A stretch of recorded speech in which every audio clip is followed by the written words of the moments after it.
Uma saudação especial a todos. Hoje nós vamos prosseguir com a leitura do livro dos Provérbios, dedicando-nos especialmente aos capítulos 16, 17 e 18 deste livro sapiencial. Agora fixemo-nos no capítulo 16.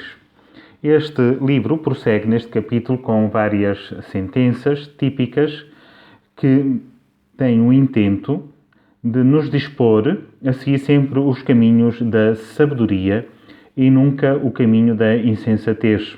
Portanto, nisto prossegue, no caminho dos capítulos anteriores.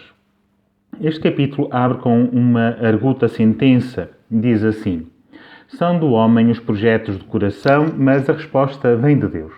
Ora, lembra-nos, por conseguinte, esta sentença, que todos os nossos propósitos, todo o nosso muito dispor, cabe sempre, em última análise, a Deus o poder da decisão final. Isto é um convite a lembrar-nos a nossa própria condição, mas também ao bom uso dos nossos recursos, a saber programar, mas nunca esquecendo que estamos sempre nas mãos de Deus.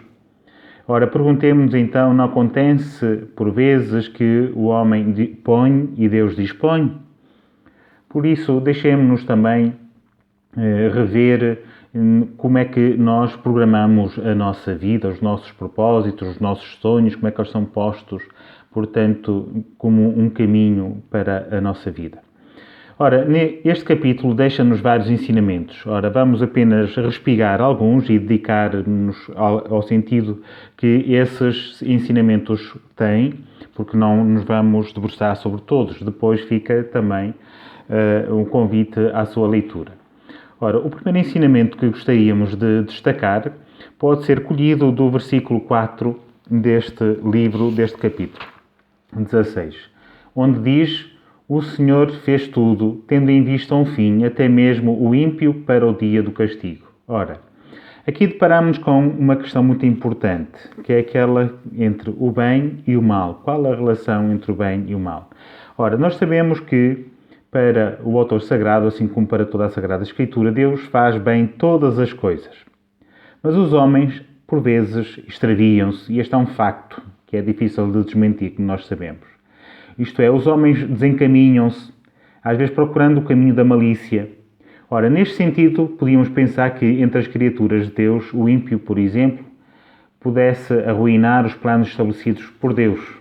Ora, o que acontece, porém, é que Deus sabe tirar até dos pecadores vantagem para os justos. Por exemplo, quando nos deparamos com uma punição exemplar, ela deve ser vista sempre pelos homens, sempre levando-nos, sobretudo, a que nós também nos convertamos. Leva a que muitos vejam essa punição para que depois também eles não se entreguem aos caminhos da perdição, ao caminho do mal. Um outro ensinamento e que é de grande alcance, pode ser colhido desta sentença que está contida no versículo 6 deste livro. Este preceito, ou sentença, contido no capítulo, versículo 6, diz assim: o pecador expia-se pela bondade e pela fidelidade. O pecado expia-se pela bondade e pela fidelidade. O mal evita-se pelo temor do Senhor. Muito interessante. Porquê este versículo é tão interessante assim? Porque diz que existem, para além das práticas que normalmente nós encontramos no rito, na religião oficial, existem outras formas também de perdão dos pecados, como o amor, a fidelidade, a lealdade, e que supõem também a conversão do coração. Muito interessante isto. Quer dizer que há também, para além daquela via comum, ordinária, portanto, que está estabelecida pelo rito, há também formas peculiares que cada um pode se dedicar, isto é, ao amor sincero, à fidelidade, à lealdade. Muito interessante. Com o bem que faz o homem, também é interessante que Santo Tomás de Aquino chega a dizer que Deus realmente quis, na sua bondade e liberdade, vincular a sua graça aos sacramentos. E, de facto, nós costumamos a dizer que os sacramentos comunicam a graça que significam. Isto é, comunicam realmente a graça.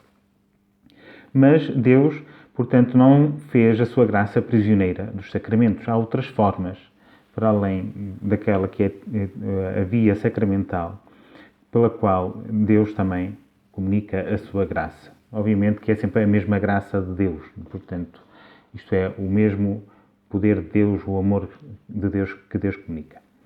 Ora, o que é que também nos ensina é que com o bem que faz o homem, pode também o homem recuperar o mal feito, mas quem dá sempre a força para evitar tal mal é sempre Deus. Este capítulo depois continua a pôr em destaque que Deus vê antes as disposições internas da pessoa, mais do que as próprias manifestações externas do seu agir.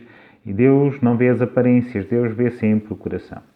O tema da honestidade e da piedade no comportamento diante de Deus e dos irmãos e diante de si é sempre uma questão fundamental neste livro dos Provérbios. Um outro ensinamento, que também é um ensinamento prático, pode ser colhido do versículo 30, que diz assim: o que fecha os olhos maquina intrigas, o que morde os lábios já praticou o mal. Muito refinado esta análise que o autor sagrado nos deixa nesta sentença. Encontramos aqui uma refinada análise psicológica baseada na observação comportamental, isto é, às vezes, das nossas atitudes, das feições do rosto, podemos conhecer as intenções. O fechar os olhos nesta sentença não é tanto para dizer que estamos concentrados, ou é qualquer coisa de quem está, portanto, em meditação, mas é qualquer coisa de que alguém está a matinar ou que é astuto para enganar os outros. E que nós podemos captar isso através das feições. Por exemplo, o morder os lábios está aqui para significar que tal pessoa não quer que saiam palavras que a comprometam. Portanto, deixemos-nos também guiar por estas sentenças deste capítulo 16 e convido-vos a todos à sua leitura e meditação e também a saber colher elementos práticos para a nossa vida, para a nossa própria conversão. A todos desejo uma boa leitura e a bênção de Deus para todos.